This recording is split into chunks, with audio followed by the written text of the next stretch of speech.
नमस्कार साथियों, जीव का एजुकेशन पॉइंट पर एक बार फिर से आपका हार्दिक स्वागत है। तो आज हमारी जो सेकंड क्लास है वो यहाँ पर राजस्थान के भूगोल से संबंधित है। इसमें राजस्थान की स्थितियों विस्तारपूर्वक चर्चा करेंगे। तो यहाँ पर ये एमसीक्यू क्लास रहेगी। यहाँ पर तो ये क्लास आने वाली सभी राजस्थान की भर्तियां जैसे चतुर्श्रेणी कर्मचारी है, पटवार है, ग्राम सेवक है, या इसके अलावा भी राजस्थान की जितनी भर्तियां उसके लिए या आपके लिए फायदेमंद साबित होने वाली है। तो आज हमारा जो पहला क्वेश्चन है वो इस प्रकार है। शुष्क मरुस्थल प्रदेश में औसत वर्षा होती है। मतलब यहाँ पर मरुस्थल की जो शुष्क मरुस्थल है उसमें औसत वर्षा यहाँ पर पूछी गई है। तो जैसे यहाँ पर 0 से 25 दिया हुआ है, 25 से 50 दिया हुआ है, और 50 से 70 सेंटीमीटर दिया हुआ है, और 70 से 100 सेंटीमीटर दिया हुआ है। तो यहाँ पर जो इसका राइट आंसर है वो यहाँ पर देखते हैं क्या होता है। तो बात करें राजस्थान के भौतिक प्रदेशों के आधार पर राजस्थान की वर्षा का औसत क्या रहता है हर क्षेत्र में। तो यहाँ पर है और यहाँ से यहाँ तक, तो इसके जो बीच में राजस्थान की औसत वर्षा वो अलग अलग क्षेत्रों में अलग अलग प्रकार से हम देखने को यहाँ पर मिलेगी। तो यहाँ पर राजस्थान की सबसे कम वर्षा होती है वो वाला स्थान ये है। यहाँ पर 0 सेंटीमीटर वर्षा होती है। कितनी होती है? 0 सेंटीमीटर। और ये अरावली है। अरावली के इधर वाला जो क्षेत्र है इसको हम बोलते हैं मरुस्थल प्रदेश। इसको बोलते हैं मरुस्थल प्रदेश। और इस मरुस्थल को हम फिर से दो भागों में बांटते हैं। इसके जो ये वाला क्षेत्र है इसको बोलते हैं शुष्क मरुस्थल। इसको क्या बोलते हैं? शुष्क मरुस्थल बोलते हैं इसको। और इस वाले मरुस्थल को हम बोलते हैं अर्ध शुष्क मरुस्थल। अर्ध शुष्क मरुस्थल। और इसको बोलते हैं अरावली प्रदेश। अरावली प्रदेश भौतिक प्रदेश का एक भाग है अरावली प्रदेश में। और इधर वाला जो बेल्ट है इसको बोलते हैं मैदानी प्रदेश। मैदानी प्रदेश। और यहां पर इस वाले प्रदेश को हम बोलते हैं हाड़ौती का पठार। क्या बोलते हैं? हाड़ौती का पठार या दक्षिणी पश्चिम पठार, सॉरी दक्षिण पूर्वी पठार बोलते हैं इसको। दक्षिण पूर्वी पठार ये भी राजस्थान का भौतिक प्रदेश है। तो राजस्थान को भौतिक प्रदेश के आधार पर 4 भागों में बांटा गया है। इसमें पहला मरुस्थल प्रदेश है, इसमें दूसरा अरावली प्रदेश है, तीसरा इसमें पूर्वी मैदान है, और चौथा इसमें दक्षिण पूर्वी पठार या हाड़ौती का पठार। तो इसमें वर्षा की बात करें तो राजस्थान में सर्वाधिक वर्षा वाला भाग ये रहेगा। तो भौतिक प्रदेशों के आधार पर सर्वाधिक वर्षा राजस्थान में कौन से भौतिक प्रदेश में होती है? सर्वाधिक वर्षा वाला। तो आंसर क्या हो जाएगा? दक्षिण पूर्वी पठार। अब बात करते हैं मैदानी प्रदेश और इसके बाद करेंगे अरावली प्रदेश। तो यहाँ पर जो क्वेश्चन पूछा गया है उसके आधार पर हमें यहाँ पर देखना वर्षा इस क्षेत्र की वर्षा क्या रहेगी। तो शुष्क मरुस्थल यहाँ पर पूछा गया है। तो शुष्क की बात करें तो ये वाला स्थान है।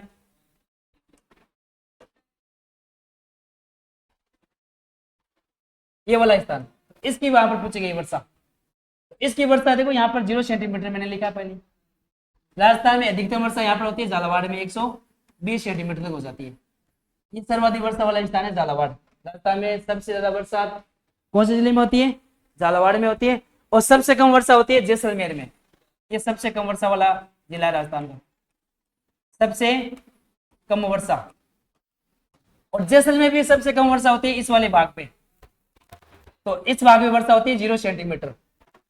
तो यहां से और यहाँ के बीच का जो वार्षिक वर्षा वाला 100 सेंटीमीटर में हम बात करेंगे तो 0 से लेकर 25 तक होती है। यहाँ से 0 से 25 तक।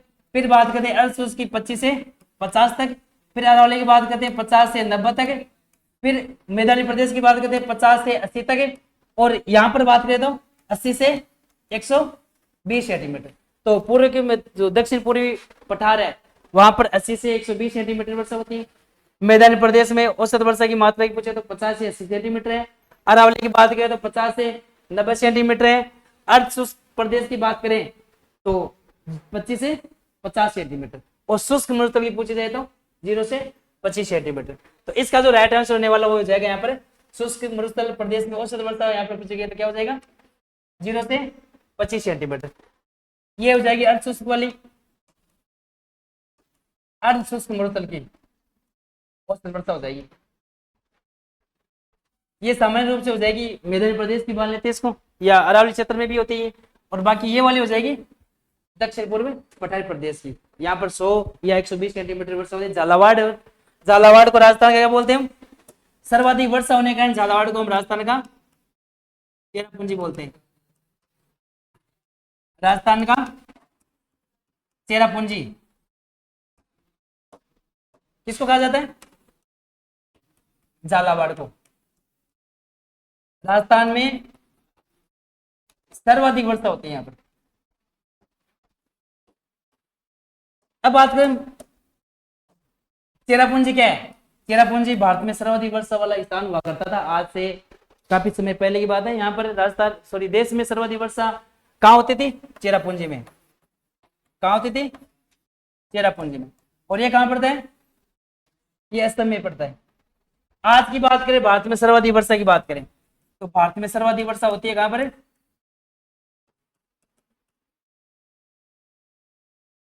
भारत में सर्वाधिक वर्षा ये होती है मासिनराम में, जो असम में नहीं है, ये पड़ता है मेघालय में।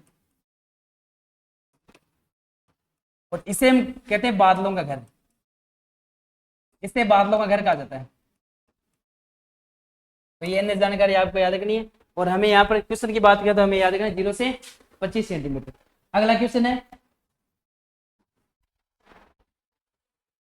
पथरीले मरुस्थल को क्या कहा जाता है। देखो मरुस्थल में हर प्रकार से मरुस्थल अलग अलग मिलेगा आपको। इसमें कहीं पर कंकड़ पत्थर मिलेंगे, कहीं पर आपको केवल मिट्टी मिट्टी वाला भाग मिलेगा, कहीं पर आपको बालू का स्तूप वाला प्रदेश मिलेगा, कहीं पर आपको मिश्रित मरुस्थल मिलेगा। तो यहाँ पर यही बात पूछी गई पथरीला मरुस्थल कौन सा इनमें से। तो ऑप्शन दिया हुआ है इरग, हमादा, रेग या ठोस मरुस्थल। तो देखो मरुस्थल होता क्या है, मरुस्थल तो कौन सा भौगोलिक क्षेत्र मरुस्थल कहलाता है। तो पहली बात तो हमें याद रखनी, जीवन जीने की संभावना यहाँ पर न के बराबर होती है। तो हम आसानी से जीवन नहीं जी सकते यहाँ पर इन क्षेत्रों में, मरुस्थलों में। तो वर्षा की मात्रा क्या होती है यहाँ पर, वर्षा कम, 25 सेंटीमीटर से कम वर्षा होती है। जीवन जीने की संभावना न के बराबर होती है, और जीवन जीने की संभावना न के बराबर वर्षा कम हो तो वहां पर कृषि नहीं कर सकते, इसलिए रोजगार के साधन भी वहां पर कम मिलेंगे, उद्योग धंधे विकसित नहीं होंगे वहां पर, तो जनसंख्या भी क्या पाई जाएगी वहां पर, कम पाई जाएगी। दुनिया में 2 प्रकार के मरुस्थल, एक तो होता है ठंडा, एक होता है गर्म। अब जो गर्म है वो रेतीला होगा, वो कैसा होगा, वो रेतीला होगा। और जो ठंडा है वो कैसा होगा, बर्फीला। क्या होगा, बर्फीला। दुनिया में बर्फीला मरुस्थल भी होता है, दुनिया में रेतीला भी होता है। अब बात करें बर्फीला मरुस्थल की, तो दुनिया में एक महाद्वीप है जो अपने आप में पूरा बर्फ से ढका पड़ा है, उसमें केवल बर्फ ही बर्फ पाई जाती है। वो कौन सा महाद्वीप है, वो है अंटार्कटिका महाद्वीप। कौन सा महाद्वीप है, अंटार्कटिका महाद्वीप। तो दुनिया का सबसे बड़ा बर्फीला मरुस्थल की बात करें तो कौन सा हो जाएगा, अंटार्कटिका महाद्वीप।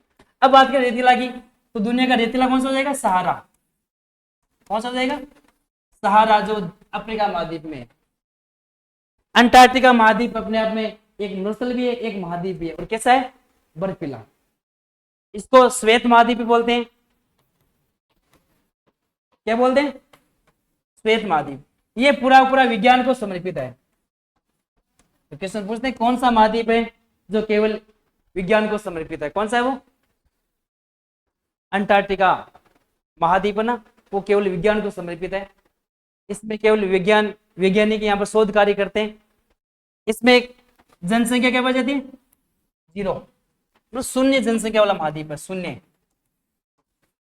विश्व में सर्वाधिक कम जनसंख्या कौन से महाद्वीप पाई जाती है, इसमें देखो सबसे कम जनसंख्या वाला महाद्वीप हो जाएगा ऑस्ट्रेलिया, लेकिन जनसंख्या ने पूछे तो कौन सा हो जाएगा, अंटार्कटिका महाद्वीप। अब रेतीले की बात करें तो रेतीला सबसे बड़ा मरुस्थल कौन सा दुनिया का, सहारा मरुस्थल। कौन से महाद्वीप पड़ता है, अफ्रीका महाद्वीप। और अफ्रीका दुनिया में सर्वाधिक देशों वाला महाद्वीप है। इस महाद्वीप में कितने देश हैं? 55 देश है। और इसी महाद्वीप में कौन सा मरुस्थल है? सारा मरुस्थल। अब बात करते हैं यहाँ पर मरुस्थल में, हमारे राजस्थान में जो मरुस्थल है उस मरुस्थल का नाम है थार का मरुस्थल। क्या नाम है? थार का मरुस्थल। तो ये थार का मरुस्थल है, इसी में ये अलग अलग यहाँ पर मरुस्थल की शब्दावली यहाँ पर दी गई है। जैसे कहीं पर मरुस्थल रेतीला है तो उसके अकॉर्डिंग क्या नाम है, जैसे कहीं पर मरुस्थल पथरीला है उसके अकॉर्डिंग मरुस्थल का नाम क्या है, जैसे मरुस्थल रेतीला भी है पथरीला भी है दोनों है तो उसके अकॉर्डिंग इसका नाम क्या है। तो यहाँ पर जो पूछा गया पथरीला पूछा गया, इसके बारे में बात करेंगे। तो राजस्थान में जो मरुस्थल उसका नाम क्या है? थार का मरुस्थल। अब ये थार का मरुस्थल भारत के 4 राज्यों में फैला हुआ है। कितने राज्यों में फैला हुआ है? 4 राज्यों में। इसमें गुजरात, इसमें राजस्थान, इसमें पंजाब, इसमें हरियाणा। इन कुल 4 राज्यों में ये मरुस्थल का विस्तार है। इसमें भी सर्वाधिक की बात करें तो हमारा राजस्थान है जिसमें सर्वाधिक ये थार का मरुस्थल पाया जाता है। इसी मरुस्थल में जो पथरीला मरुस्थल है वो क्या कहलाता है, इससे यहाँ पर ये पूछा गया। तो इसके आधार पर बात करें तो यहाँ पर राइट आंसर क्या हो जाएगा इसका? हमादा हो जाएगा। हमादा को हम पथरीला मरुस्थल बोलते हैं। पथरीला मतलब यहाँ पर जो मरुस्थल पथरीला चट्टानी रूप में पाया जाता है। चट्टानी यहाँ पर ज्यादा पाई जाती है, चट्टानी रूप में ये हमादा है। इराक की बात करें तो ये रेतीला है। कैसा है? रेतीला। अफ्रीका में जो सारा मरुस्थल है उसमें जो रेतीला भाग है उसको इराक कहा जाता है। तो इराक शब्द कहाँ से है? सारा मरुस्थल से। तो रेतीला मरुस्थल क्या कहलाता है? इराक कहलाता है। पथरीला मरुस्थल क्या कहलाता है? हमादा कहलाता है। और रेगिर दोनों का मिश्रित रूप है, दोनों का मिश्रण। क्या है? दोनों का मिश्रण मतलब या मिश्रित रूप है दोनों का। रेतीला भी और पथरीला है। जो मरुस्थल रेतीला पथरीला दोनों तो क्या कहलाएगा? रेग कहलाएगा। जो मरुस्थल केवल पथरीला तो क्या कहलाएगा? हमादा कहलाएगा। जो मरुस्थल केवल रेतीला तो क्या कहलाएगा? रेग कहलाएगा। राजस्थान में मरुस्थल का नाम क्या है? थार का मरुस्थल। ये कितने राज्यों में फैला हुआ है? 4 राज्यों में। सर्वाधिक कौन से राज्य में फैला हुआ है? राजस्थान में। अब राजस्थान की बात करें तो ये राजस्थान का बर्फीला नहीं है। कौन सी कैटेगरी में? रेतीला है। राजस्थान का मरुस्थल बर्फीला नहीं है। राजस्थान कैसे है? रेतीला। भारत में भी बर्फीला मरुस्थल है, उसका नाम है लद्दाख का मरुस्थल। नाम क्या है? लद्दाख का मरुस्थल है जो बर्फीला है। भारत का ठंडा मरुस्थल का नाम क्या है? लद्दाख का मरुस्थल, जो लद्दाख में पड़ता है। ठीक है, इस हिमालय के उस पार ट्रांस हिमालय में स्थित है बोले। ठीक है, चलते अगले क्वेश्चन की ओर। मरुस्थल क्षेत्र में पाए जाने वाली झीलों को कहा जाता है। बड़े शानदार क्वेश्चन, ऐसे क्वेश्चन कई बार पूछे गए यहाँ पर। तो रेगिस्तान के क्षेत्र में जो झीलें पाई जाती है उन झीलों को हम क्या नाम देते हैं? यहाँ पर उन झीलों को कहा जाता है प्लाया झील। क्या कहते हैं इनको? प्लाया झील। रेगिस्तान के क्षेत्रों में ये झीलें पाई जाती है। ये रेगिस्तान में पाई जाती है। नाली तो घग्गर नदी का जो बहाव क्षेत्र है, कौन सी नदी का? घग्गर नदी का जो बहाव क्षेत्र है उसको नाली या पाट कहा जाता है। उसको नाली या पाट कहा जाता है। नाली या पाट घग्गर नदी का बहाव क्षेत्र कहलाता है हनुमानगढ़ में। यहाँ पर ये भी रेगिस्तान से संबंधित कुछ शब्दावली है। चलते अगले क्वेश्चन की ओर। अरावली की औसत ऊंचाई क्या है? तो यहाँ पर अलग अलग ऑप्शन यहाँ पर दिए गए। 1722, 930, 1055 और 8828 मीटर। तो यहाँ पर इकाइयां दी गई, मीटर में दी गई है। तो ये सारी कोई ना कोई चोटी की ऊंचाई जरूर है। तो यहाँ पर पूछा क्या गया? अरावली की औसत ऊंचाई। अब अरावली की बात करें, अरावली की बात करें तो यहाँ पर अरावली का उद्गम देखो यहाँ से हो जाता है। ये अरावली है, इधर से आ रही है। ये अरावली का विस्तारित क्षेत्र है। इधर वाला भाग है वो मरुस्थल प्रदेश है, इधर मैदानी प्रदेश है, इधर दक्षिण पूर्वी पठार, और बीच वाला जो भूमध्य प्रदेश वो क्या कहलाता है? अरावली प्रदेश। अब अरावली का विस्तार कितने राज्यों में? इसका विस्तार की बात करें तो ये 3 राज्य और एक केंद्र शासित प्रदेश में फैली है। अब 3 राज्य कौन कौन से? इसमें पहला राज्य हो जाएगा गुजरात, दूसरा हो जाएगा राजस्थान और तीसरा हो जाएगा हरियाणा। और केंद्र शासित प्रदेश की बात करें तो हो जाएगी दिल्ली। दिल्ली में रायसीना हिल्स इसका अंतिम भाग है, रायसीना हिल्स। और इसी रायसीना हिल्स के पास में हमारे देश का जो राष्ट्रपति भवन है वो यहाँ पर बना हुआ है, राष्ट्रपति भवन। ये राष्ट्रपति भवन दिल्ली में बना हुआ है, रायसीना हिल्स के पास में बना हुआ है। अरावली यहाँ पर समाप्त हो जाती है, यहाँ से निकलती है गुजरात में पालनपुर से निकलती है।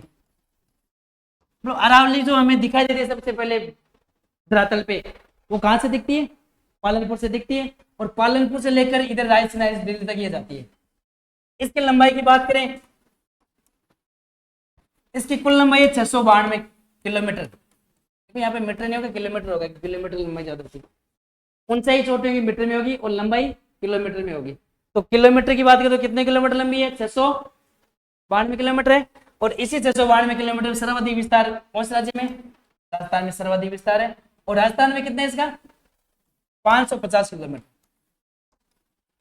राजस्थान में इसकी कुल लंबाई है 550 किलोमीटर। अब बात करें अरावली की औसत ऊंचाई की। औसत ऊंचाई से पहले हम इसकी बात करते हैं अधिकतम ऊंचाई क्या है। अरावली का जो ऊंचाई वाला भाग है तो राजस्थान में हम अरावली को पढ़ते हैं तो 3 भागों में बांटते पढ़ते हैं। तो कोई भी बड़ा भूभाग है उसको अलग अलग पार्टों में बांट के पढ़ा जाए तो आसानी से याद होता है, क्योंकि एक बड़ा भाग है उसके काफी क्वेश्चन बनने वो तो तय है, लेकिन अलग अलग भागों में बांटेंगे तो आराम से समझ में आएगा। तो एक अरावली का सबसे ऊंचा वाला भाग है, एक अरावली का जो बीच का भाग है, एक उत्तर का भाग है। ये ऊपर हो गया ना, ऊपर वाला भाग, ये मध्य हो गया, ये निचला हो गया। तो राजस्थान की बात करें तो इस भाग की बात करें, राजस्थान का दक्षिणी भाग हो गया, तो इसको बोलते हैं दक्षिण अरावली। क्या बोलते हैं? दक्षिण अरावली बोलते हैं इसको। इस भाग को बोलते हैं मध्य अरावली, मध्य अरावली। इसको बोलते हैं उत्तरी अरावली बोलते हैं इसको। क्या बोलते हैं? उत्तरी अरावली। अब अरावली की अधिकतम ऊंचाई कौन सी अरावली की है राजस्थान में? दक्षिण अरावली की। अरावली में सबसे ज्यादा ऊंचाई वाला भाग कौन सा है? दक्षिण अरावली का भाग है। और इसी दक्षिण अरावली में एक चोटी है जिसका नाम है शिरोमेव गुरु शिखर। क्या नाम है? गुरु शिखर। और इस गुरु शिखर की ऊंचाई है 1722 मीटर। कितनी ऊंचाई है?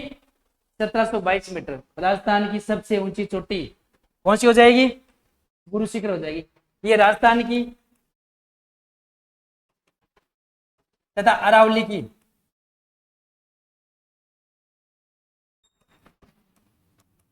सबसे ऊंची चोटी है। चोटी का नाम पूछे तो कौन से पता नहीं आपको?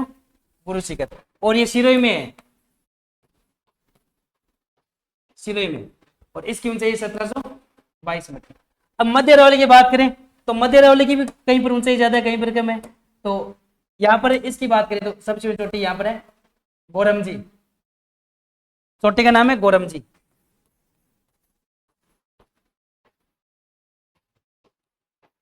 जिसकी ऊंचाई 933 मीटर। कितनी है? 933 मीटर। ये गोरमजी है जो मध्य अरावली की सबसे ऊंची चोटी है। अब यहाँ पर बात करें उत्तरी अरावली की सबसे ऊंची चोटी, ये सीकर में। चोटी का नाम है रघुनाथगढ़।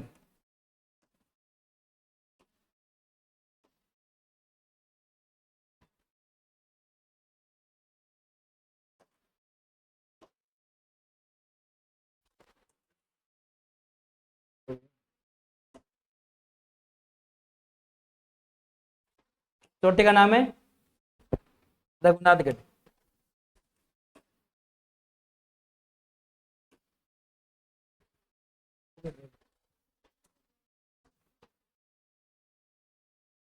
हाँ, अब बात करते हैं यहाँ पर क्वेश्चन पूछा गया इसके बारे में।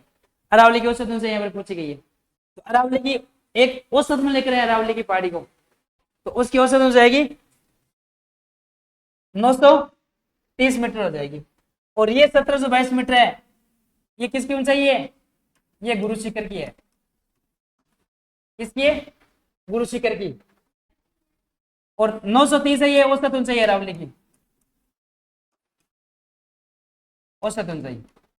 और 1055 मीटर है ये उत्तरी अरावली की सबसे ऊंची चोटी की ऊंचाई है। उत्तरी अरावली की सबसे ऊंची चोटी की ऊंचाई ये हो जाएगी रघुनाथगढ़ की ऊंचाई है,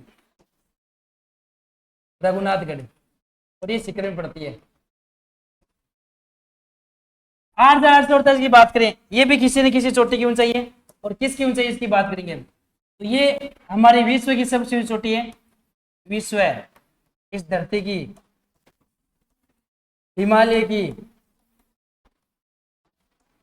नेपाल की, ये सबसे ऊंची चोटी है, सबसे ऊंची चोटी, और इसकी ऊंचाई 8,848 मीटर। ये नेपाल में काठमांडू में पड़ती है, ये इसका नाम है माउंट एवरेस्ट। तो ये माउंट एवरेस्ट चोटी की ऊंचाई है, जिसकी ऊंचाई टोटल है 8,848 मीटर। ये नेपाल की भी सबसे ऊंची चोटी है, हिमालय की सबसे ऊंची चोटी है, विश्व की सबसे ऊंची चोटी, इस धरती पर सबसे ऊंची चोटी है, उसका नाम है माउंट एवरेस्ट, और ये कहाँ पड़ती है, नेपाल में। तो इसकी जो औसत ऊंचाई की बात करें वो हो जाएगी 930 मीटर। और ये अरावली की सबसे ऊंची चोटी है, जिसका नाम गुरु शिखर है, उसकी ऊंचाई है। ये उत्तरी अरावली की सबसे ऊंची चोटी की ऊंचाई का नाम है, ऊंचाई है, जिस चोटी का नाम है रघुनाथगढ़, और ये कहाँ पड़ती है, सीकर में। अगला क्वेश्चन है, राजस्थान की घटते हुए क्रम में चोटियों का सही, यहाँ पर युग्म पूछा गया, तो चोटियां है उसका घटता हुआ क्रम क्या है। तो यहाँ पर बात करते हैं, इस गुरु शिखर है, मैंने बताया भी 7,722 मीटर ऊंचाई बताई मैंने इसको। रघुनाथगढ़ की भी बात की थी हमने, 1,055 मीटर बात की थी। शेर की बात किया तो 1400,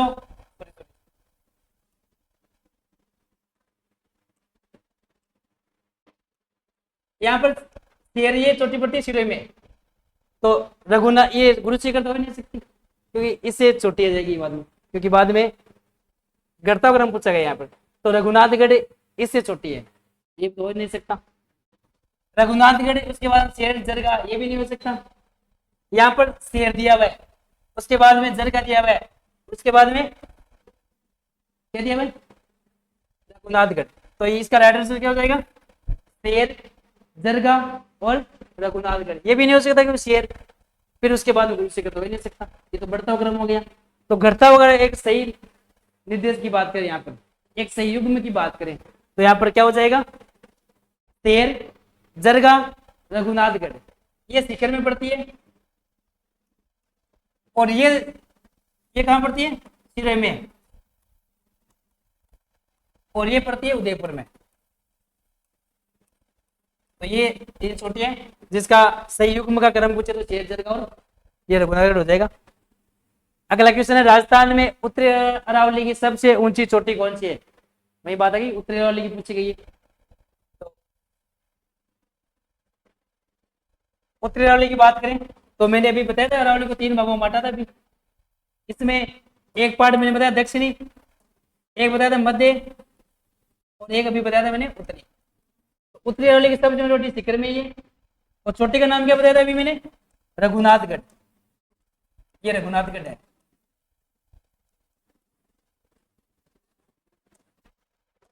मध्य अरावली की बात करें तो हो जाएगी गोरमजी,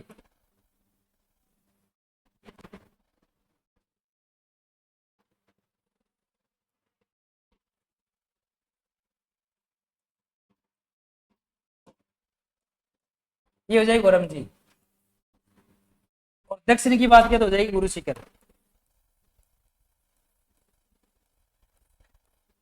ये राजस्थान की उत्तरी, दक्षिण और मध्य अरावली की सबसे ऊंची चोटियां है। इसकी औसत की बात करें अरावली की तो 930 मीटर हो जाएगी, और इनमें भी इनकी औसत की बात करें, जैसे उत्तरी अरावली की औसत ऊंचाई पूछे तो उत्तरी अरावली की औसत ऊंचाई हो जाएगी 750 मीटर, इसकी हो जाएगी 450 मीटर, और इसकी हो जाएगी 1000 मीटर। कितनी हो जाएगी, 1000 मीटर। तो दक्षिण अरावली की औसत ऊंचाई 1000 मीटर है, ठीक है।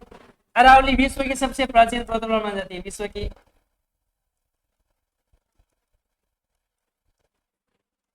सबसे प्राचीन पर्वतमाला।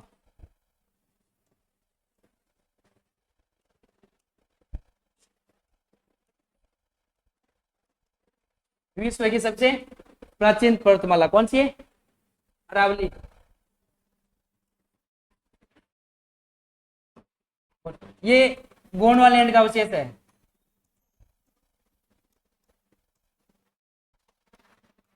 गोंडवाना लैंड का अवशेष मानी जाती है। तो इसका राइट आंसर हो जाएगा उत्तरी अरावली की सबसे छोटी भुज रघुनाथगढ़ हो जाएगी। ये शिखर में इसकी ऊंचाई 1055 मीटर है। अगला क्वेश्चन है, निम्नलिखित में से कौन सी एक चोटी सिरोही में स्थित नहीं है? तो यहाँ पर 4 चोटियां दी गई, उनमें से एक चोटी इसी है जो सिरोही में नहीं है, बाकी वो एक चोटी कहीं पर तो है ही, वो देखेंगे कहाँ पर है वो। तो सिरोही की बात करें तो सिरोही में जो सबसे ऊंची चोटी है उसका नाम है गुरु शिखर। ये सिरोही में पड़ती है, ये तो सिरोही में है। तिलवाड़ा, ये भी सिरोही में पड़ती है, ये भी है सिरोही में। जरगा, ये उदयपुर में है। कहां पर है? उदयपुर में।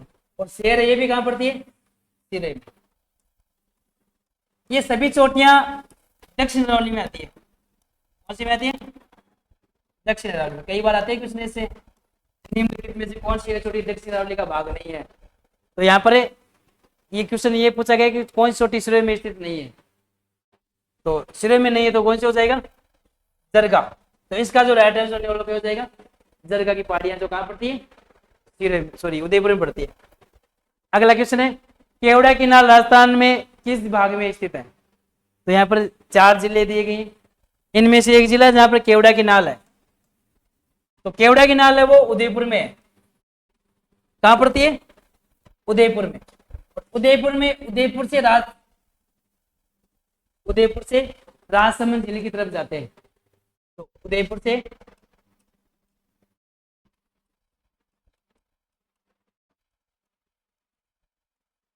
राजसमंद जाने वाले मार्ग पे पड़ती है।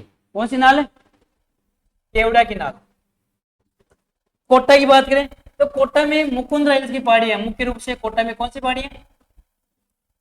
मुकुंदरा हिल्स की।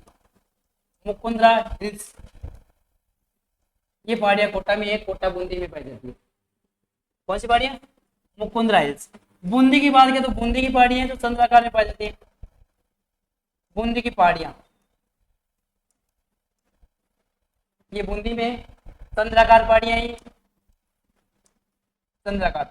और इसकी सबसे ऊंची चोटी है सतुर। क्या नाम है? सतुर चोटी का नाम है, जिसकी ऊंचाई 353 मीटर। ये बूंदी की पहाड़ियों की सबसे ऊंची चोटी है। और डूंगरपुर और बांसवाड़ा को सम्मिलित रूप से क्या बोलते हैं? वागड़ का प्रदेश। ठीक है। अगला क्वेश्चन है, निम्न में से कौन सा एक युग में सही नहीं है? तो यहाँ पर 4 युग में दिए गए, 4 घाटियां दी गई, एक तरफ उनके सामने उनका स्थान है संबंधित वो दिया गया है। तो यहाँ पर ऑप्शन ए में दिया गया घूघरा घाटी अजमेर, ऑप्शन बी में दिया हुआ है चिरवा घाटी उदयपुर, ऑप्शन सी है कुकर घाटी सवाईमाधोपुर, और ऑप्शन डी है नौसर घाटी उदयपुर दिया गया है। तो इनमें से एक घाटी ऐसी जो उस संबंधित स्थान पर नहीं है। तो यहाँ पर बात करें घूघरा घाटी अजमेर में सही है, जहां पर आरपीसी राजस्थान लोक सेवा आयोग का मुख्यालय वो घूघरा घाटी में पड़ता है। वर्तमान में राजस्थान लोक सेवा आयोग में सदस्यों की संख्या बढ़ाकर कितनी कर दी गई है? 10+1। इसमें एक तो अध्यक्ष रहेगा और बाकी क्या रहेंगे? अन्य सदस्य रहेंगे। वर्तमान में इसका अध्यक्ष कौन है? वो साहू है ना, तब साहू, वो इसका वर्तमान में क्या है? अध्यक्ष आरपीएससी का। तो घूघरा घाटी अजमेर में सही है, चिरवा घाटी उदयपुर में सही है, कुकर घाटी सवाईमाधोपुर में सही है, लेकिन ये नौसर घाटी है ना, ये उदयपुर में नहीं है। ये कहां पड़ती है? ये अजमेर में पड़ती है। कहां पर है? अजमेर में। तो इसका राइट आंसर क्या हो जाएगा? नौसर घाटी, जो उदयपुर में नहीं है, वो कहां पर है? अजमेर में। अगला क्वेश्चन है, राजस्थान में सर्वाधिक डांग भूमि किस जिले में है? तो यहाँ पर डांग भूमि की पहले बात करते हैं। डांग भूमि होती क्या है? तो डांग भूमि की बात करें, देखो राजस्थान की सबसे जो लंबी नदी है, सबसे बड़ी नदी का नाम उसको दिया गया है, वो चंबल नदी है। नदी का नाम क्या है? चंबल। और चंबल मध्य प्रदेश से निकलती है, इधर चित्तौड़गढ़, कोटा बूंदी सवाईमाधोपुर होती है, कहाँ जाती है? करौली धौलपुर जाती है, इधर उत्तर प्रदेश में चल जाती है। और इधर से नदी आती है यमुना, उसमें मिल जाती है। तो चंबल किसके सहायक नदी हो गई? यमुना की सहायक नदी है।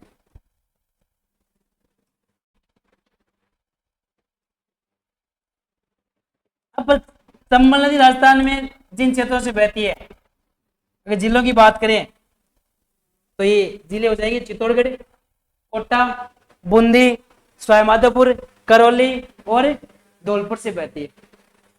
इसकी कुल लंबाई की बात करें तो कुल लंबाई 965 किलोमीटर। कितनी लंबाई है इसकी? 965 किलोमीटर। अब बात करें राजस्थान में कौन सा क्षेत्र है जहां पर ये डांग भूमि का निर्माण करती है। डांग भूमि मतलब चंबल नदी यहाँ पर सवाईमाधोपुर, करौली और धौलपुर में जिस क्षेत्र से बहती है, इसके पास का क्षेत्र एक तो ऊपर उठा हुआ है, एक निचला है। ऊपर वाला निचला स्थान एक ऐसा स्थान है जहां पर कृषि कार्य नहीं किया जाता, मतलब कृषि से संबंधित अयोग्य भूमि है वो। चंबल नदी के आसपास में ऊंची और नीची जो करती जो भूमि पाई जाती है जहां पर कृषि अयोग्य क्षेत्र है, उसको हम क्या बोलते हैं? डांग का क्षेत्र। तो ये डांग का क्षेत्र हो जाएगा। इसको क्या बोलते हैं? डांग का क्षेत्र।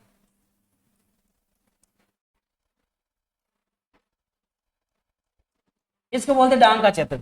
अब डांग के क्षेत्र में जिले कौन कौन से हैं तो उसको देखो हमें पता चलता है, साथ साथ सवाईमाधोपुर, करौली और धौलपुर, ये 3 जिले इस डांग के क्षेत्र में आते हैं। सवाईमाधोपुर, करौली और धौलपुर। अब मुख्य रूप से पूछा जाए तो करौली हो जाएगा। करौली इनमें मुख्य जिला है और करौली को बोलते हैं डांग की रानी। क्या बोलते हैं? डांग की रानी। ठीक है, तो इसका जो राइट आंसर हो जाएगा वो हो जाएगा राजस्थान में सर्वाधिक डांग की भूमि। यहाँ पर जिला पूछा गया तो राजसमंद हो ही नहीं सकता, भरतपुर भी नहीं हो सकता, इधर जैसलमेर भी नहीं हो सकता और करौली हो जाएगा यहाँ पर। तो करौली इसका राइट आंसर हो जाएगा। अगला क्वेश्चन है, राजस्थान के कितने क्षेत्रफल पर दक्षिण पूर्वी पठार का विस्तार है? यहाँ पर दक्षिण पूर्वी पठार का विस्तार पूछा गया है। वही हो गया ना। राजस्थान की बात करें, यहाँ पर ये वाला क्षेत्र हो गया मरुस्थल प्रदेश, ये हो गया अरावली प्रदेश और ये हो गया मैदानी प्रदेश और ये हो गया दक्षिण पूर्वी पठार। दक्षिण पूर्वी पठार हो गया। तो यहाँ पर दक्षिण पूर्वी पठार के बारे में पूछा गया, दक्षिण पूर्वी पठार का विस्तार कितने प्रतिशत क्षेत्रफल में है। अब यहाँ पर बात करें, ये तो हो जाएगा मरुस्थल प्रदेश का। राजस्थान में कुल मरुस्थल कितने क्षेत्र में फैला हुआ है? 61.11% पे। 9% की बात करें, ये हो जाएगी अरावली। क्या हो जाएगी? अरावली प्रदेश कितने क्षेत्र में फैला हुआ है। अब तेज की बात करें तो मैदानी प्रदेश हो जाएगा, मैदान राजस्थान की बात कर रहे हैं। और यहाँ पर हो जाएगा दक्षिण पूर्वी पठार। तो दक्षिण पूर्वी पठार का जो विस्तार क्षेत्र वो ये है 6.89% में दक्षिण पूर्वी पठार फैला हुआ है। तो इसका राइट आंसर क्या हो जाएगा? 6.89%। अगला क्वेश्चन है, राजस्थान में सर्वाधिक जनघनत्व वाला भौतिक प्रदेश कौन सा है? तो जनघनत्व की बात यहां पर की गई है। तो यहां पर देखते हैं, ये मैदानी प्रदेश है। और मैदानी प्रदेश में बड़ी बड़ी नदियां इधर से निकलती है, संभलने के लिए बनास है, इसके अलावा और भी नदियां, इसलिए ये उपजाऊ क्षेत्र बन गया है। राजस्थान में सर्वाधिक उपजाऊ क्षेत्र कौन सा है? ये है उपजाऊ। उपजाऊ होने का इसको बोलते हैं धान का कटोरा। धान का कटोरा।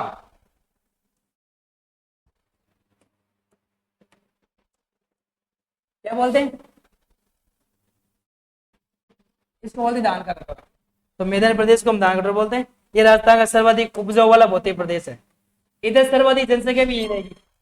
राजस्थान में सर्वाधिक जनसंख्या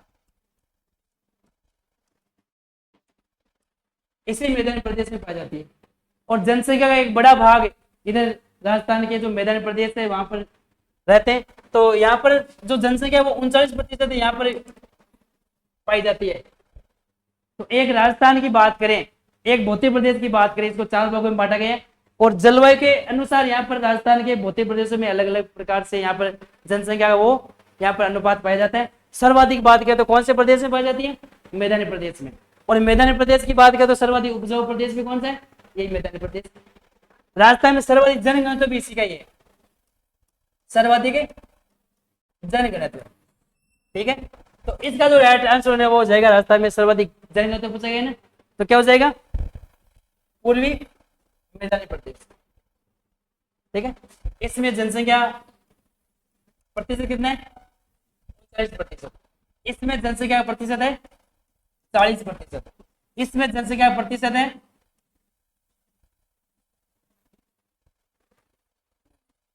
9-10-11% होगा शायद,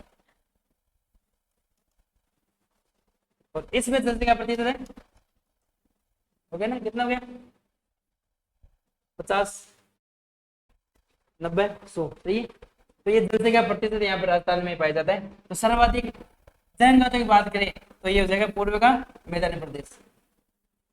अगला क्वेश्चन है निम्न में से कौन सा एक युग्म सही नहीं है। तो यहाँ पर युग्म की बात की गई, कौन सा युग्म, एक तरफ पहाड़ी दी गई, एक तरफ उनसे संबंधित स्थान दिया गया है। जैसे ईगल की पहाड़ी जयपुर में है या नहीं है, ईगल की पहाड़ी जयपुर में ही है। ठीक है, तो ईगल की पहाड़ी कहाँ पर है, जयपुर में। सही है, बिठल की पहाड़ी अजमेर में, ये भी सही है। त्रिकुट की पहाड़ी बूंदी में, ये गलत है, क्योंकि बूंदी में अडावल की पहाड़ी है, अडावल की पहाड़ी है कहाँ पर है, बूंदी में। चिड़ियाटू की पहाड़ी जोधपुर, ये भी सही है। इसका जो राइट आंसर है वो क्या हो जाएगा त्रिकुट की पहाड़ी बूंदी, क्योंकि ये सुमिलित नहीं है, असुमिलित है, ये एक युग में से जो सही नहीं है। अब बात करें त्रिकुट पहाड़ी की, तो त्रिकुट की जो पहाड़ी है वो जैसलमेर में है। कहां पर है, जैसलमेर में। और इसी पहाड़ी पे जैसलमेर किला है सोनारगढ़, वो बना हुआ है। कौन सा किला बना हुआ है, सोनारगढ़ का किला कौन सी पहाड़ी पे बना हुआ है, त्रिकुट की पहाड़ी पर। ठीक है, ईगल की पहाड़ी की बात करें यहाँ पर बना हुआ है जयगढ़ का किला। कौन सा किला बना हुआ है, जयगढ़ का किला। बिटली की पहाड़ी की बात करें तो यहाँ पर बना हुआ है तारागढ़ का किला। कौन सा किला बना हुआ है, तारागढ़, जो अजमेर का किला है। तो तारागढ़ एक बूंदी में भी है, तारागढ़ एक अजमेर में भी है। तो अजमेर वाला जो तारागढ़ है वो कौन सी पहाड़ी पे बना हुआ है, वो बिटली की पहाड़ी पे बना हुआ है। चिड़ियाटू की पहाड़ी पे कौन सा किला बना हुआ है, मेहरानगढ़। ठीक है, ये जोधपुर में। तो इसका जो राइट आंसर है वो हो जाएगा त्रिकुट पहाड़ी बूंदी। अगला क्वेश्चन है राजस्थान की चोटियों से संबंधित कौन सा एक युग में सही नहीं है। एक तरफ चोटियां दी गई है और दूसरी तरफ इनमें जो संबंधित जिले वो दिए गए। तो एक ऐसा युग में जो सही नहीं मिलेगा आपको। तो बात करते हैं कमलनाथ की पहाड़ियां क्या जयपुर में है, गोगुंदा की पहाड़ियां उदयपुर में है, सही है। अचलगढ़ की पहाड़ियां सिरोही में है, मालखेत की पहाड़ियां सीकर में, ये भी है। इसका जो राइट आंसर है वो क्या हो जाएगा, यहाँ पर कमलनाथ की पहाड़ियां जयपुर में नहीं है। तो कमलनाथ की पहाड़ियां है कहाँ पर, ये उदयपुर में है। कहाँ पर है, उदयपुर में। ये अरावली की पहाड़ी में पड़ती है। 1001 मीटर ऊंचाई है इसकी, कितनी है 1001 मीटर ऊंचाई है। अगला क्वेश्चन है राजस्थान में अंतर्राष्ट्रीय सीमा का विस्तार कहां से कहां तक है। तो बात करें राजस्थान में अंतर्राष्ट्रीय सीमा का विस्तार, तो यहां से लेकर और यहां तक, ये राजस्थान में अंतर्राष्ट्रीय सीमा का विस्तार है।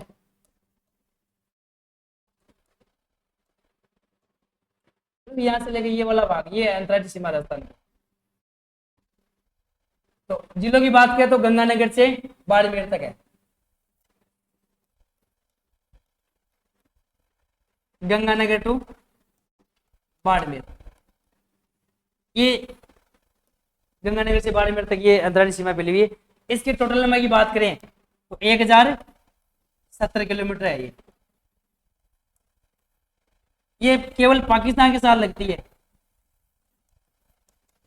केवल और केवल पाकिस्तान के साथ सीमा साझा करता है। कितनी सीमा साझा करता है, 1070 किलोमीटर। कहां से कहां तक है, गंगानगर से बाड़मेर तक।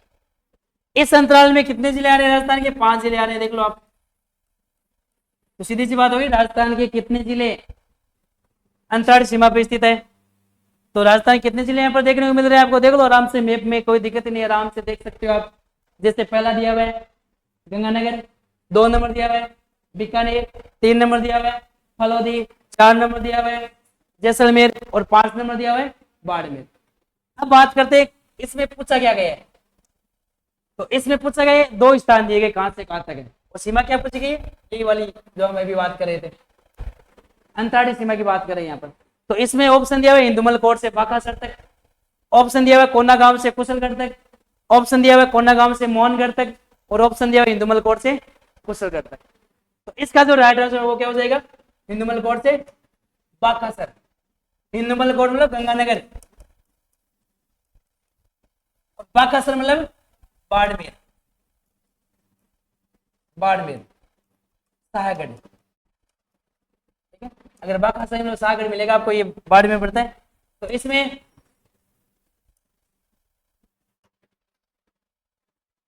सीमा की बात करें तो यहां पर पड़ता है बाकासर, बाड़मेर में साहगढ़। ऊपर बात करें तो यहाँ पर पड़ता है हिंदुमल कोट, क्या पड़ता है, हिंदुमल कोट। ये तो पॉइंट हो गई हिंदुमल कोट। 2 पॉइंटों की बात करें, 2 स्थानों की बात करें तो कहां से कहां तक है, हिंदुमल कोट से लेकर साहगढ़ बाड़मेर तक। जिलों की बात करें गंगानगर से बाड़मेर तक, इसमें कितने जिले पड़ते हैं, इस पर 5 जिले। केवल कौन से देश का साझा करता है, पाकिस्तान के साथ।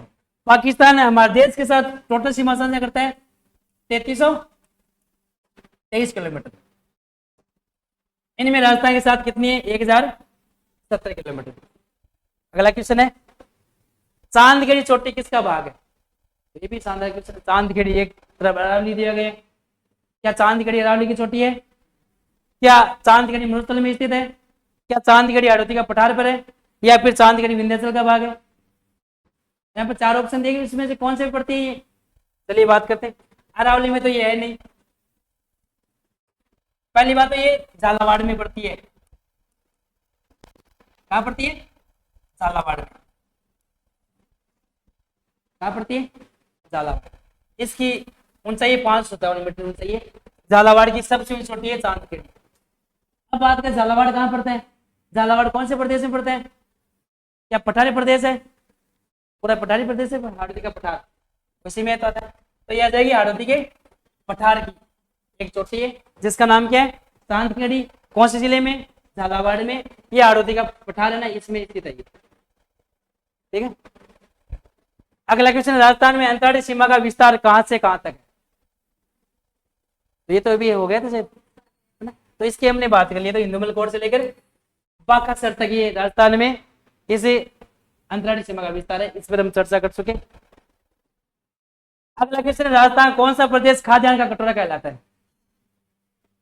तो खाद्यान्न कटोरा की बात करें तो जो भौतिक प्रदेश सर्वाधिक उपजाऊ होगा वही तो खाद्यान्न कटोरा होगा। तो अभी हम इसके बारे में बात कर चुके। राजस्थान का सर्वाधिक उपजाऊ प्रदेश कौन सा बताया मैंने अभी, पूर्व का मैदान प्रदेश। तो राजस्थान में जो पूर्व का मैदान है उसी को हम क्या बोलते हैं, खाद्यान्न का कटोरा बोलते हैं। अब भारत की बात करें, भारत में खाद्यान्न कटोरा, खाद्यान्न का कटोरा,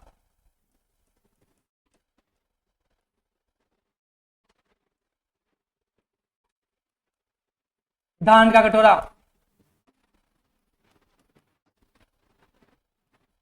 एक है चावल का कटोरा,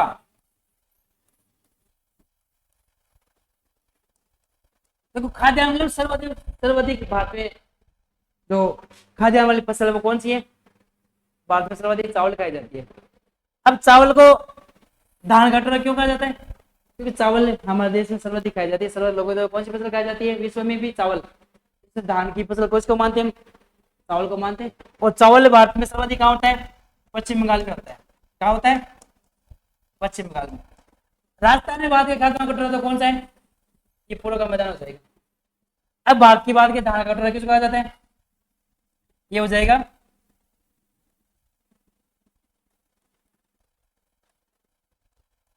गोदावरी व कृष्णा नदी का क्षेत्र, गोदावरी व कृष्णा का क्षेत्र कहलाता है। अब चावल कटोरे की बात करें, भारत में छत्तीसगढ़ कहा जाता है, छत्तीसगढ़। राजस्थान की बात करें खाद्यान्न कटोरा कहा जाता है, गंगानगर कहा जाता है। एक जिले की बात करें तो गंगानगर हो जाएगा इसमें।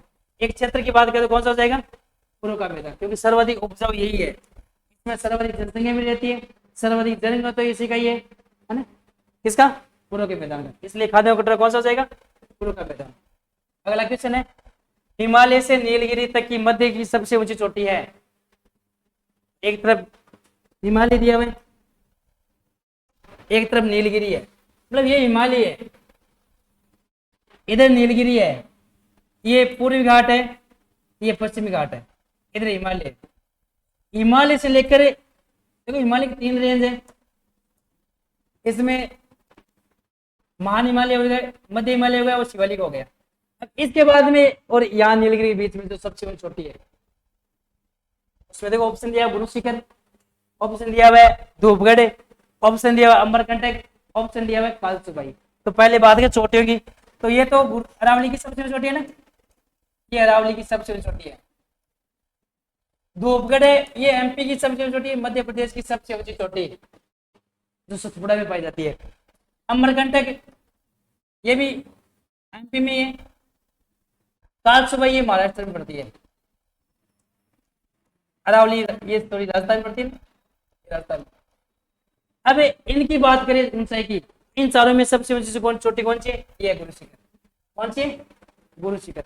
तो गुरु शिखर इन दोनों के बीच में आती है, इधर राजस्थान में, इधर अरावली, यहाँ पर गुरु शिखर है। तो बीच वाली चोटी कौन सी हो गई? गुरु शिखर। ये महाराष्ट्र में पड़ती है। कालसुबाई ये पश्चिम घाट की है, पश्चिम घाट। और ये अमरकंटक और धूपगढ़ है, ये सतपुड़ा का भाग है, सतपुड़ा, दोनों एमपी में पड़ती है। तो इसका जो राइट आंसर वो क्या हो जाएगा? गुरु शिखर। ये राजस्थान की सबसे ऊंची चोटी है, अरावली की सबसे ऊंची चोटी है, हिमालय से लेकर नीलगिरी के बीच में सबसे चोटी भी कौन सी है? गुरु शिखर। अगला क्वेश्चन है, केवड़ा किला राजस्थान किस तरफ पड़ती है? तो यहाँ पर ये क्षेत्र दिए गए, उत्तर की तरफ राजस्थान की बात है, पूर्व की तरफ, दक्षिण की तरफ और उत्तर पूर्व की तरफ। तो अभी हमने देखा था राजस्थान के उदयपुर में ये केवड़ा किनाल है। उदयपुर कौन सी दिशा में पड़ता है? राजस्थान के उदयपुर राजस्थान कौन सी दिशा में पड़ता है? तो उदयपुर देखो राजस्थान के दक्षिण दिशा में पड़ता है। तो इसका राइट आंसर आराम से देखो हो जाएगा दक्षिण राजस्थान की तरफ। अभी इसके बारे में बात कर चुके हैं, ये उदयपुर से राजसमंद की तरफ जाती है। अरावली की सर्वाधिक औसत ऊंचाई वाला भाग कौन सा है? अभी बात है जहां पर ऊंचाई ज्यादा होगी वहीं पर भी औसत ऊंचाई क्या रहेगी? ज्यादा रहेगी। तो यहाँ पर अरावली की सर्वाधिक ऊंचाई वाला भाग कौन सा है? इसमें दक्षिण अरावली, क्योंकि दक्षिण की सबसे छोटी कौन सी है? गुरु शिखर है। ऊंचाई भी सर्वाधिक इधर है, ऊंचाई कितनी है? 1722 मीटर।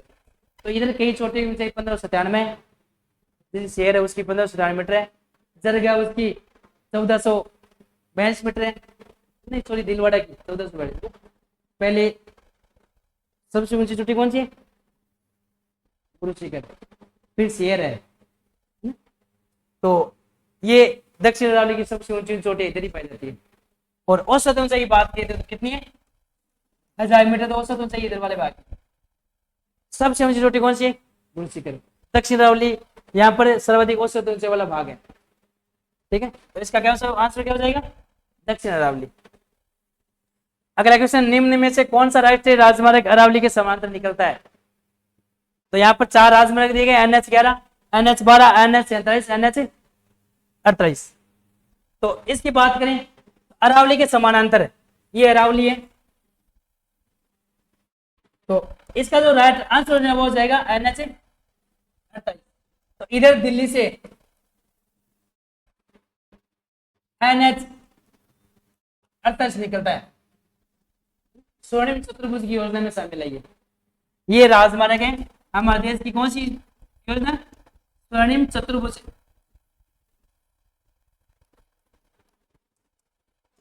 स्वर्णिम चतुर्भुज योजना का भाग है ये NH48, जिसका पूरा नाम क्या था? NH8। ये दिल्ली से निकला, दिल्ली से जयपुर होता हुआ इधर अहमदाबाद, इधर मुंबई होता हुआ, मुंबई के बाद में इधर चेन्नई की तरफ चला जाता है। और ये NH48 है जो अरावली की क्या है? समानांतर। एक तरफ अरावली, एक तरफ ये NH निकलता है। तो अरावली के समांतर कौन सा है? NH48। तो इसका राइट आंसर हो जाएगा, जिसका पुराना नाम था NH8। इसमें कुल अरावली का कितना प्रतिशत भाग राजस्थान में? एक तरफ अरावली का टोटल भाग, एक तो राजस्थान के अलावा कितने राज्यों में? 3 में, हरियाणा, गुजरात और एक केंद्र शासित प्रदेश कौन सा है? दिल्ली। अब राजस्थान में कितना भाग है उसका? राजस्थान में है? ये तय तो ही नहीं सकता क्योंकि 692 किलोमीटर है, इसमें से 550 केवल और केवल कहां पर है, 550 केवल और केवल कहां पड़ती है, राजस्थान में। देखो यहाँ पर 692 किलोमीटर में से 550 किलोमीटर तो केवल और केवल कहां पर है, राजस्थान में। तो इसका 692 का 550 कितना हो जाता है, यहाँ पर लगभग बात करो ये करीब पहुंचता है 79%। कितना है, 79%। तो राजस्थान में कितना भाग प्रतिशत अरावली है, 79%। अगला क्वेश्चन है, हाँ देखो इसमें ये समझ सकते हैं आराम से, ये अरावली है राजस्थान में, यहाँ से यहाँ तक 550 किलोमीटर की रेंज में फैली हुई है। यहाँ पर सबसे छोटी रुचिकर है, यहाँ पर मध्य अरावली की सबसे ऊंची गोरमची है, यहाँ पर रघुनाथगढ़ है। औसत की बात करें तो इसकी 930 मीटर औसत चाहिए, ठीक है। और ये पूरी अरावली का भाग कितना हो जाएगा, 79.48%। चलिए अगला क्वेश्चन देखते हैं। अगला क्वेश्चन है, राजस्थान के किस जिले में मध्यवर्ती देशांतर नहीं गुजरता है। तो यहाँ पर मध्यवर्ती देशांतर की बात करें तो पहली बात राजस्थान के देशांतर की बात करें तो देशांतर की बात यहाँ से शुरू होता है और यहाँ पर समाप्त हो जाता है। तो कितने से होता है, 69 डिग्री 30 मिनट से शुरू होता है और यहाँ पर समाप्त कितने हो रहा है, कितने होता है, 78 डिग्री 17 मिनट पूरे देशांतर तक। ये राजस्थान का विस्तार है, देशांतर विस्तार। अब मध्यवर्ती की बात करें, मध्यवर्ती की बात करें तो ये यहाँ से निकलता है बीचों बीच, ये गंगानगर, हनुमानगढ़, बीकानेर, चूरू, नागौर, ब्यावर, राजसमंद, उदयपुर, सलूमर, डूंगरपुर, बांसवाड़ा। गंगानगर, हनुमानगढ़, बीकानेर, चूरू, नागौर, ब्यावर, राजसमंद, उदयपुर, सलूमर, डूंगरपुर, बांसवाड़ा से गुजरता है। और इसी देशांतर का नाम है 74 डिग्री देशांतर। क्या नाम है, 74 डिग्री पूरी देशांतर नाम है इसका। अब यहाँ पर ये तो गुजरने वाले जिले हैं, कौन सा नहीं गुजरता है, ब्यावर से गुजरता है, नहीं सॉरी कौन सा क्वेश्चन आ गया, हाँ किससे नहीं गुजरता वो पूछा गया है।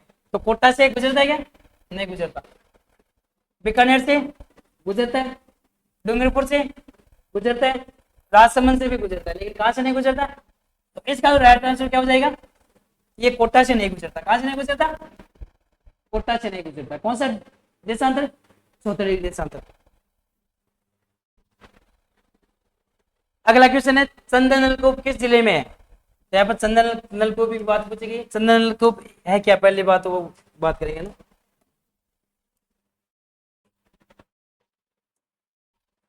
तो देखो जैसलमेर में, ये जैसलमेर, यहाँ पर जैसलमेर में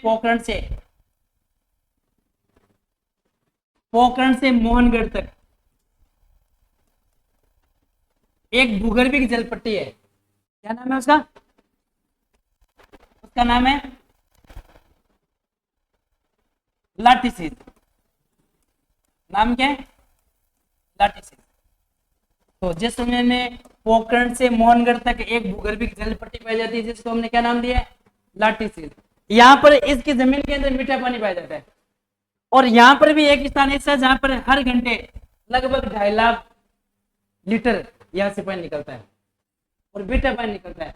और उसी वाले उस स्थान को हमने नाम क्या दिया, चंदन नलकूप। क्या नाम दिया, चंदन नलकूप। ये लाठी वाली चीज में पाया जाता है ये चंदन नलकूप है ना। इसको हम बोलते हैं थार का घड़ा। क्या बोलते हैं, थार का घड़ा बोलते हैं इसको। तो कृष्णा थार घड़ा किसको कहा जाता है, चंदन नलकूप को। कहां पर है, जैसलमेर में। कहां से कहां तक पट्टी है वो, कहां से कहां तक है, कहां से कहां तक है, पोखरण से मोहनगढ़ तक। और इसकी जो लंबाई है वो लगभग 80 किलोमीटर तक ये फैली हुई है। और इसी में जो वनस्पति पाई जाती है वो सेवन घास है। कौन सी घास है, सेवन घास। और सेवन घास को बोलते गोडावण की श्रेणी। गोडावण जिस घास में अंडे देता है वो घास कौन सी है, सेवन। और गोडावण क्या है, गोडावण राजस्थान का राज्य पक्षी है। क्या है, राज्य पक्षी गोडावण है, वो इसी सेवन घास में रहता है। ये सेवन घास है जहां पर मीठे पानी की जलपट्टी है वहां पर ज्यादा पाई जाती है। और ये लाठी सीधे क्षेत्र में पाई जाती है। और ये लंबाई की बात करें कितनी है, 80 किलोमीटर। इसमें चंदन नलकूप है जिसको हम क्या बोलते हैं, थार का गढ़ा। तो चंदन नलकूप किस जिले में हो जाएगा, जैसलमेर। अगला क्वेश्चन है, राजस्थान की जीवन रेखा है। तो पहली बात, राजस्थान का सबसे बड़ा भौतिक प्रदेश मरुस्थल प्रदेश है जो 61.11% फैला हुआ है। तो वहां पर यहाँ पर मरुस्थल की जीवन रेखा पूछी गई है।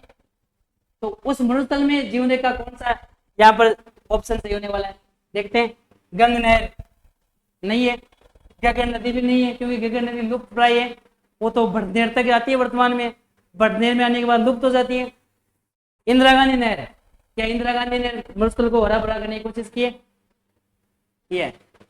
इंदिरा गांधी नहर ने हमारे राजस्थान को हरा भरा किया है, इस मरुस्थल प्रदेश को हरा भरा किया है, इसलिए इंदिरा गांधी नहर को क्या कहा जाता है, राजस्थान की जीवन रेखा। इसका राइट आंसर क्या हो जाएगा, राजस्थान की जीवन रेखा।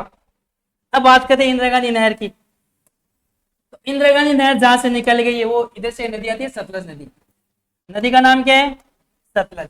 और इसी सतलज नदी और व्यास नदी के संगम पर एक बिराज बनाया गया है, उस बिराज का नाम क्या है, हरिके बिराज। क्या नाम है, हरिके बिराज। इस हरिके बिराज से एक नहर निकाली गई है, यहां से निकाली गई हरिके बिराज से एक नहर जो हनुमानगढ़ तक, यहां से निकाल के हनुमानगढ़ तक आती है। यहाँ पर जगह पड़ती है मस्जिदा वाली। ये इस नहर का प्रारंभिक चरण था, 204 किलोमीटर लंबा था। कितना था, 204 किलोमीटर। इसको बोलते हैं इसको बोलते हैं फीडर नहर। क्या बोलते हैं, फीडर नहर, फीडर बोलते हैं। 204 किलोमीटर लंबाई थी, मस्जिदा वाली तक थी।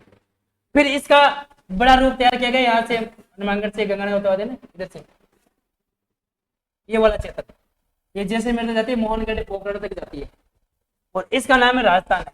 मुख्य नहर तो यही है, मुख्य नहर की लंबाई है 445 किलोमीटर। अब इंदिरा गांधी नहर की बात करें, टोटल लंबाई कितनी है, 445 प्लस है 204 कितनी होगी, 649 किलोमीटर लंबी है। ये कितने किलोमीटर लंबी है, 649। तो इसी नहर ने सिंचाई के द्वारा यहाँ पर रेगिस्तान को हरा भरा करने की कोशिश की है। यहाँ पर पेयजल सुविधा भी उपलब्ध होती है, मीठा पानी है। आज इंदिरा गांधी नहर का पानी घरों घरों तक पहुंच चुका है। तो इंदिरा गांधी नहर को हम क्या बोलते हैं, मरुस्थल की जीवन रेखा बोलते हैं। तो ये लंबाई कितनी है इसकी, 649 किलोमीटर। कहाँ से निकल गई, पंजाब के हरिके बिराज से। लंबाई कितनी है, 649। और प्रारंभ की जो नहर थी वो फीडर नहर थी, जिसकी लंबाई कितनी है, 204 किलोमीटर। ठीक है, तो आज की क्लास हमारी यहीं पर समाप्त होती है, मिलते हैं अगली क्लास में। तो दोस्तों इसको ज्यादा देखिए, ज्यादा चैनल को सब्सक्राइब कीजिए। धन्यवाद।